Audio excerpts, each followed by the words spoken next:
Hello! It's me, your girl, Bea Makalintal. Nagbabalik para sa panibagong topic. Huwag kayong mag-alala dahil mas padadaliin ko pa ang aking topic for today's video.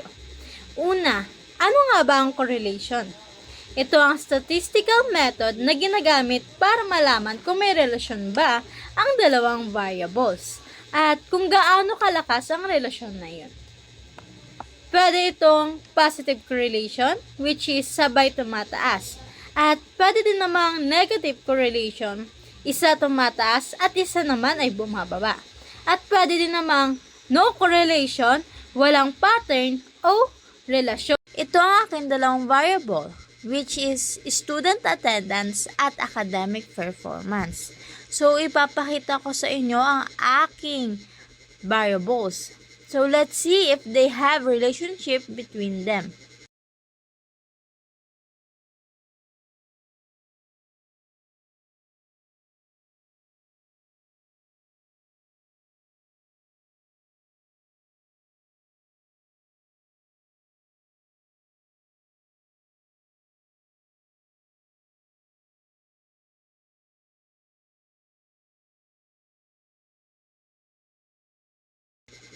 The value of the correlation there is 0.99 and strong and significant relationship between these two variables.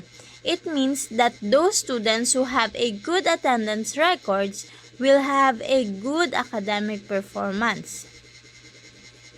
Since ang nakuha natin na sa persons R ay 0.99, ibig sabihin, habang tumataas ang student attendance, malaki ang chance na tataas din ang academic performance.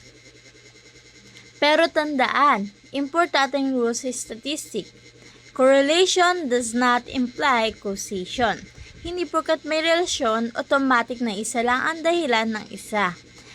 Pero pwede din natin itong gamitin para makakita ng patterns. Base sa dataset natin, may strong positive correlation between student attendance and academic performance. Ibig sabihin, mas tumataas ang grades kapag mas mataas ang oras ng pag-aaral. Pero hindi ibig sabihin, ito lang ang nag-iisang dahilan. Ayan!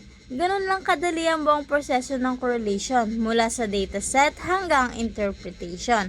Kung natulungan kayo ng video na ito, don't forget to like, share, and subscribe. See you on the next vlog. Bye-bye!